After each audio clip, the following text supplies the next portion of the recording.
membro fundador da Fundação Jaime Quintanilha, com sede em Santiago. E hoje traz-nos aqui o tema Espanha, uma crise e múltiplos retos.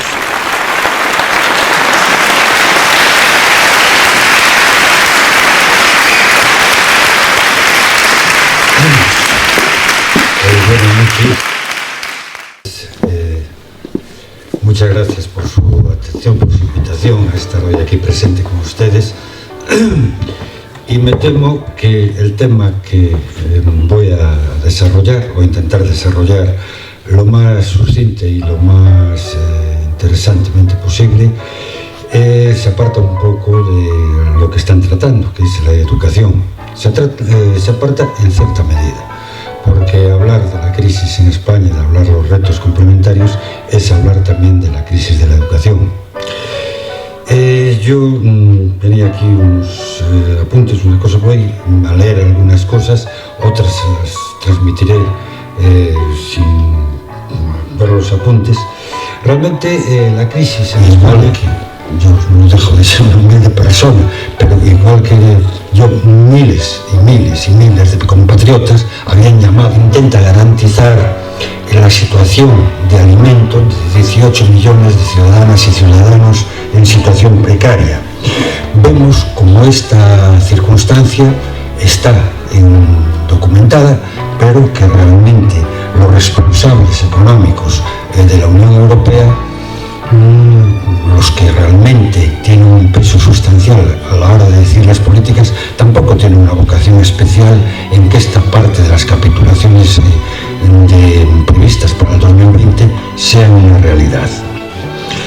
Los valores que presuntamente encarnaba la Unión Europea en su nacimiento, los valores de la Revolución Burguesa del siglo XIX, las señas de identidad de los movimientos republicanos y progresistas, libertad, igualdad, fraternidad, principios humanistas de justicia, de solidaridad, son absolutamente contrarios al rechazo a la ayuda a los seres humanos. Y hoy, desgraciadamente, parecen brillar entre aquellos que tienen la capacidad de decisión dentro de la Unión Europea. Agazapada siempre detrás de una crisis hay una crisis institucional.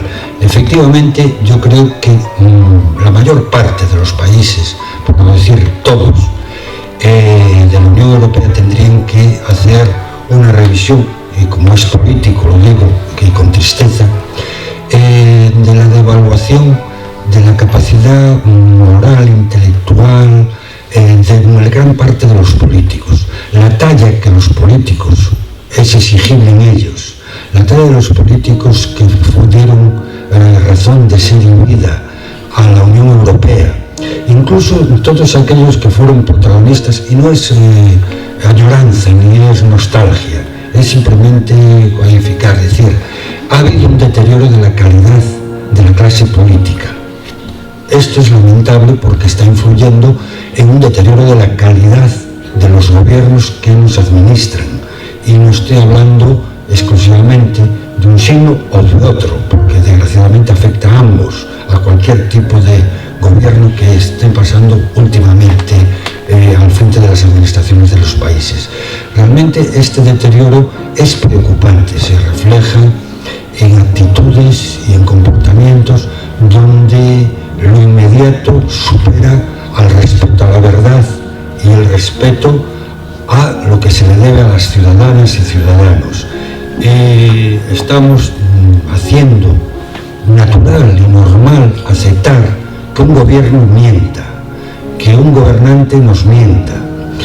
Yo no extenderé a otros países lo que en estos momentos observo en el mío, pero puedo decir que en España las máximas representantes de los poderes públicos no solo están haciendo justamente todo lo contrario al programa electoral con el que se han presentado, sino que están ocultando la verdad, por decirlo sin acritud, que diría don Felipe González en su día, una frase muy socorrida de él.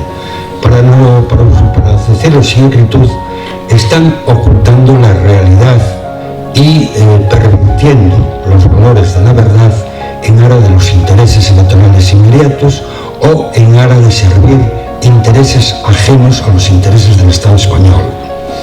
Entonces, yo creo que esto además es una cosa que se sucede también en otros países, no es potestativo de España. Entonces, todo esto contribuye a que la ciudadanía empiece a alejarse de las instituciones. Esto es muy peligroso porque alejarse de las instituciones al mismo tiempo es alejarse de los valores democráticos. Cuando ponemos en tela de juicio el comportamiento de los políticos, tenemos que ser cautos, porque evidentemente tras la política, tras la democracia, solamente hay una cosa que España sabe lo que es, que Portugal sabe lo que es, que Italia sabe lo que es, y que se llama fascismo. Es lo único que hay detrás de eso: el populismo y el fascismo. O sea, la democracia, como diría Winston Churchill, es el menos malo de los sistemas, pero como menos malo es el más aceptable de todos. Por lo tanto, lo que no podemos caer, siendo severamente críticos con nuestros políticos, sean del signo que sea, es pensar que fuera de la política hay vida, fuera del juego político la vida que hay es escasa y muy triste. Y yo creo que los que tenemos unos cuantos años sabemos de lo que estamos hablando y tenemos la obligación moral de advertírselo a los más jóvenes de los que hoy están aquí esta noche. Tenemos una de las situaciones que se están atravesando dentro de esta degradación que se produce a nivel institucional, es la que se refiere a los derechos ciudadanos.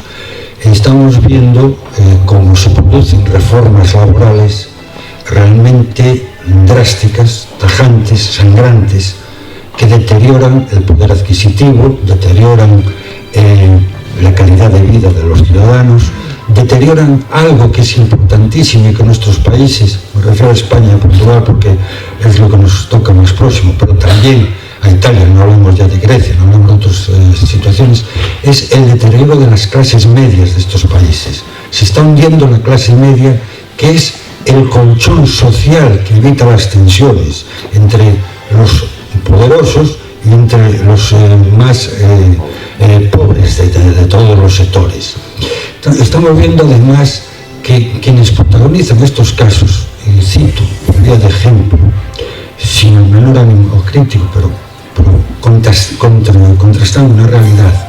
En España hay una ministra de Trabajo que se llama doña Fátima Báñez.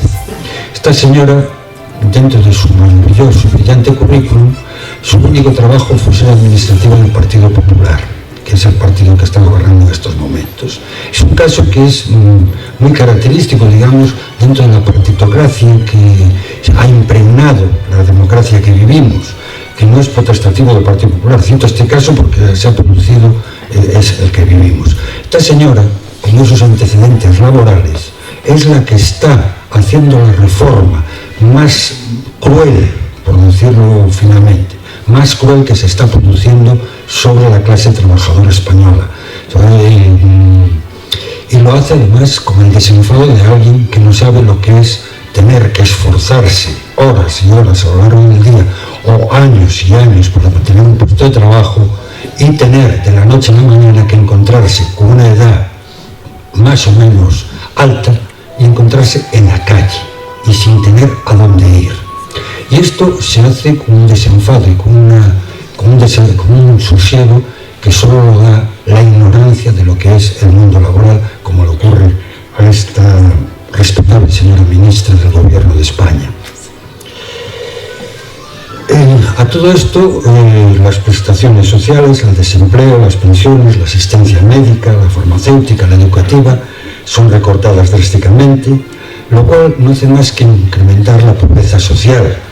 Y la alternativa que se propone frente a todos estos recortes es introducirnos en el túnel del tiempo y devolvernos a los años 50, devolvernos a la beneficencia, a lo que las ONGs quieran hacer por nosotros, a lo que una empresa quiera hacer para tener algo con que desgravar a Hacienda y además hacer propaganda de su bonomía, de su buen comportamiento. O sea, esto es devolvernos hacia el pasado que es todavía mucho más dramático, pero es devolvernos, pues eso, lo que pasaba en los años 50, Cuando yo llegué al ayuntamiento en el año 79, al ayuntamiento de La Coruña, y presidí, como decía ahí la señorita que tuvo la cortesía y la deferencia de presentarme, el hospital municipal de La Coruña se llamaba el Hospital de Beneficencia. Nosotros lo reformamos, le cambiamos el concepto, lo integramos en la red de la Seguridad Social. Hoy es un centro oncológico de primera fila que está trabajando con el Servicio Nacional de Salud, el Servicio Gallego de Salud, las Sergas, cambiando totalmente. Eran, en aquellos momentos, aquel hospital de beneficencia eran salas corridas, con apenas un biombo. Yo recuerdo, porque además hice prácticas profesionales como sanitario allí, recuerdo que el biombo aquel se convertía en una cortina más espesa cuando fallecía alguien. Entonces, para evitar el escenario y tal, se ponía la cortina aquella espesa para que los demás no se dieran cuenta, que se lo sabían de sobra, que había fallecido uno de los huéspedes, entre comillas, del centro sanitario. Bueno, pues se nos está intentando devolver de alguna manera aquella historia.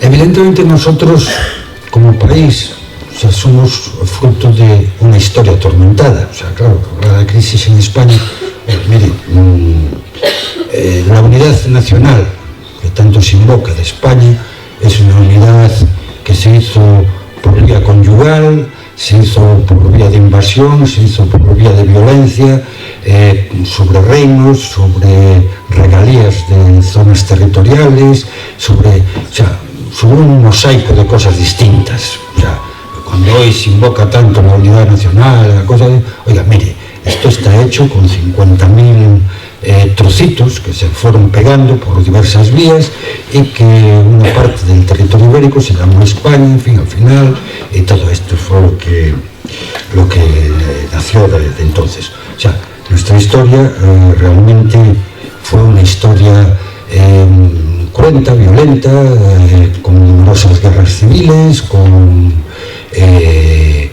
una constante que fue la persecución del progreso y la cultura.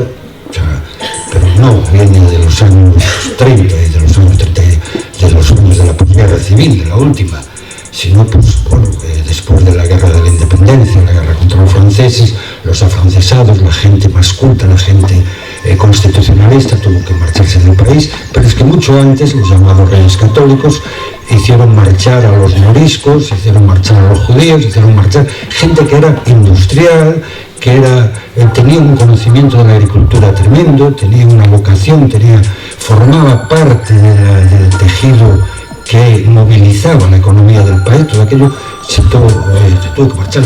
España también es producto de una historia de migraciones constantes del saber y del conocimiento. La última gran inmigración, la penúltima se está produciendo en estos momentos, con las generaciones jóvenes mejor formadas.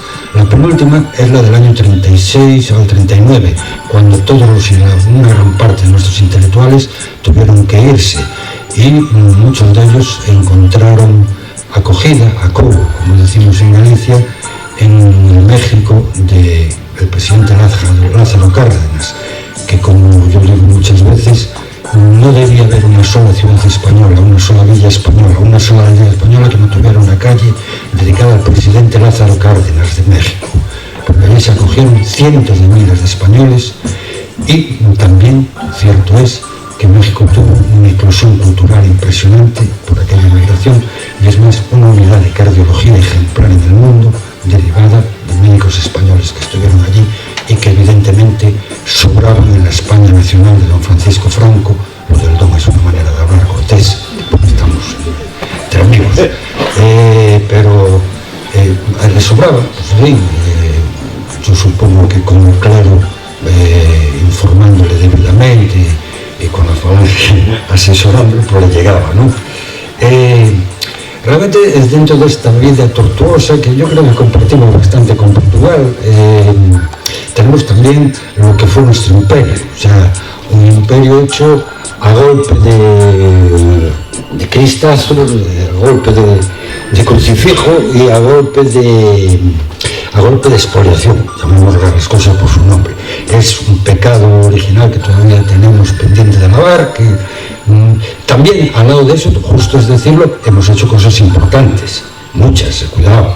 no seamos tampoco injustos, pero sí hemos expoliado. Y hemos expoliado, en el caso de España, de una manera realmente triste, porque quien se benefició de aquello fue la Iglesia del Concilio post-tridentina, la Iglesia más conservadora y reaccionaria, la aristocracia más casposa, digamos, más inculta, y sobre todo ese dinero fue a terminar en unas guerras que nosotros nunca entendimos, que eran en Flandes, que eran en todo el norte europeo, unas guerras de religión. Yo no sé exactamente, en fin, yo creo que habrá sesudos varones que algún día nos expliquen qué estamos haciendo en aquellos países.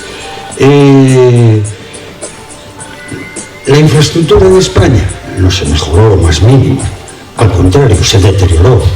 La demografía en España cayó horizontalmente porque los españoles morían en las colonias que poblaban, morían en estas guerras de la Casa de Austria, que no sabíamos para qué eran, que si eran de la religión, de no sé qué, o sea, los pueblos quedaban despoblados, no se invertía un solo duro, no llegaba un duro realmente a decir, vamos, porque por ejemplo, un país que fue justo lo contrario y que realmente hay que sacarle el sombrero, aunque tengamos muchas cosas que decir sobre él, es el Reino Unido. El Reino Unido supo sacar, explotó y expolió tanto como pudieron expoliar los países ibéricos, tanto o más.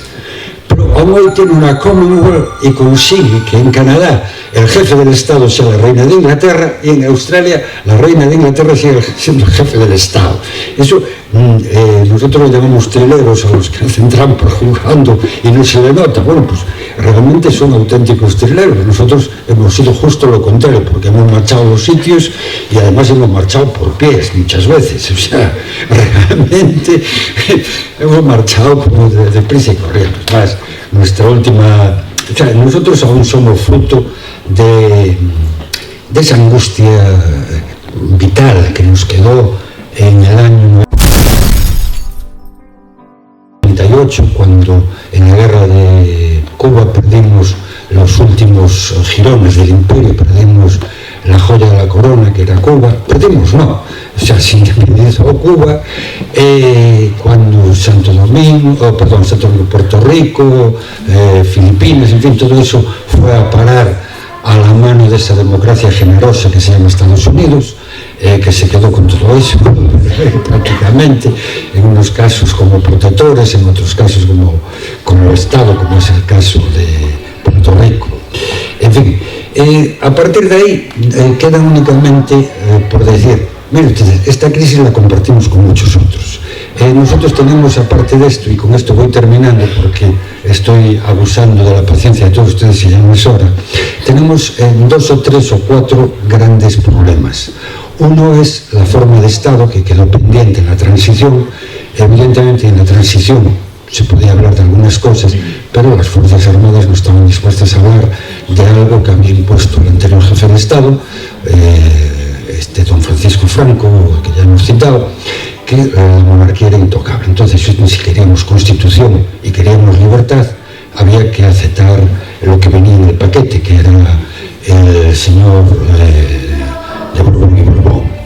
Entonces, bueno, eso es algo que hoy, a día de hoy, pues, empieza a tener cierta importancia, porque el comportamiento de la Casa Real empieza a dejar de ser edificante. No hay ni brotes verdes, que decía la ministra del Gobierno Socialista, ni hay una luz al final del túnel, salvo que fuera esa que decía Forges, un caricaturista español, que decía, la luz que hay al final del túnel que se empieza a ver es la del infierno, salvo que sea eso y tal. Y con esto, queridas amigas, queridos amigos, agradecer mucho la invitación, que me perdonen ustedes el haberme extendido en estas reflexiones, pero es un desahogo compartir con alguien que yo sé que más o menos tiene problemas similares.